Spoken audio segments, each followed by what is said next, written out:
지금까지 욥은 하나님의 의로우심에 대해 문제가 있기 때문에 자신이 의로워도 이런 재앙을 당하게 되었다라고 주장하였습니다. 이것에 대해 하나님은 너는 이것을 알고 있느냐라는 질문으로 하나님의 의로우심이 인간의 이해 범위를 훨씬 뛰어넘는 것임을 알려주셨습니다. 오늘 본문 2절 말씀을 보시면 하나님은 욥을 향해 트집 잡는 자라고 부르십니다. 욥은 자기가 당한 재앙이 하나님 때문에 온 것이라 생각했으며 자신은 아무런 잘못을 저지르지 않았다는 사실에만 집중하였습니다. 하지만 하나님께서 말씀하실 때 그의 생각이 지극히 짧은 생각이었음을 드러내고 말았습니다. 우리가 어떤 상황에 놓이게 되면 그 상황에만 집중할 때가 있습니다. 이것은 전체를 바라보지 못하고 한 부분만을 보는 것입니다. 또한 자기 눈앞에 있는 것에 매몰되어 하나님께 이것저것을 달라고 요청하기도 합니다. 그러나 하나님의 섭리하심은 가장 적절한 방식으로 세상을 움직이고 통치하십니다.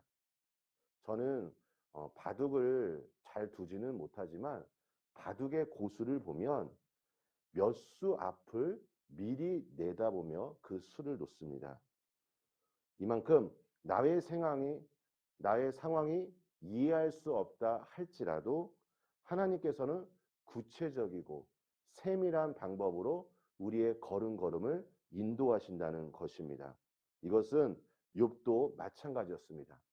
욥 자신도 하나님의 계획하신 커다란 질서 중 일부였던 것입니다. 우리는 신앙생활하면서 언제나 나의 생각, 나의 관점을 내려놓고 하나님의 생각, 하나님의 주권을 인정해야 합니다. 이전에 욥은 하나님과 변론하기를 원했습니다. 그리고 자신이 하나님께 말을 하면 하나님이 들으실 것을 주장했습니다. 하지만 욥이 하나님 앞에 서자 그는 하나님의 말씀을 듣고 깨달은 것입니다. 자신이 얼마나 연약하고 비천한 존재인지를 알게 된 것입니다. 그래서 하나님의 질문 앞에서 그는 아무런 대답도 할 수 없었던 것입니다. 우리 또한 하나님의 영광 앞에서 내 자신이 얼마나 연약한 존재인지를 깨달아야 합니다. 이것을 정확하게 인식할 때 주님의 주권, 주님의 다스림 안에서 우리는 살아갈 수 있습니다. 욥은 자신이 더 이상 하나님 앞에서 말하지 않도록 입을 가릴 뿐이다 라고 대답합니다. 이것은 자신의 무지를 인정하고 하나님께 복종하겠다는 의지입니다. 즉 하나님을 전적으로 믿고 순종하겠다는 표현과도 같습니다. 이전에는 자신에게 임한 재앙으로 인해 의무를 갖고 억울함을 토로했던 모습과는 반대되는 모습입니다. 하나님의 풍성한 지혜와 능력을 알게 된 사람은 하나님 앞에 복종할 수밖에 없을 것입니다. 나의 말을 내려놓고 주님의 인도하심을 기다리는 것이 지혜입니다.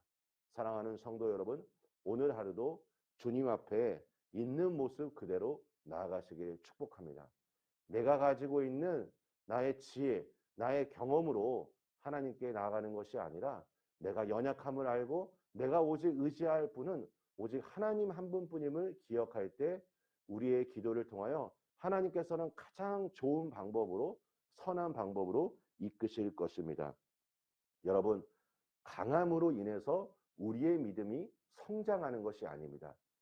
우리의 연약함으로 인해 하나님을 의지하며 우리의 믿음이 성장하는 것임을 우리는 기억해야 할 것입니다.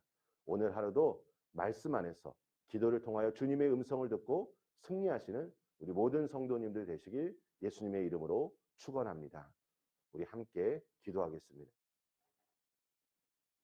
하나님 아버지 감사합니다. 오늘도 주님 한 분만을 바라봅니다. 주님을 의지합니다. 주님, 나의 길을 인도하여 주시고 성령이셔 나의 눈을 밝히시사 오직 주님 한 분만 위대하게 보는 우리의 믿음이 될 수 있도록 축복하여 주시옵소서. 하나님 아버지, 나의 연약함을 알고 있사오니 주님을 더 의지하길 원합니다. 아버지 하나님, 올해를 뒤돌아볼 때 모든 것이 하나님의 은혜였음을 다시 한번 기억하고 2022년도 이전에 경험하지 못했 더 갑절의 기름 부으심과 하나님의 축복으로 우리 성도님들의 삶의 여정 가운데 성령의 놀라운 풍성한 열매가 맺어질 수 있도록 은혜 베풀어 주시옵소서. 예수님의 이름으로 기도합니다. 아멘.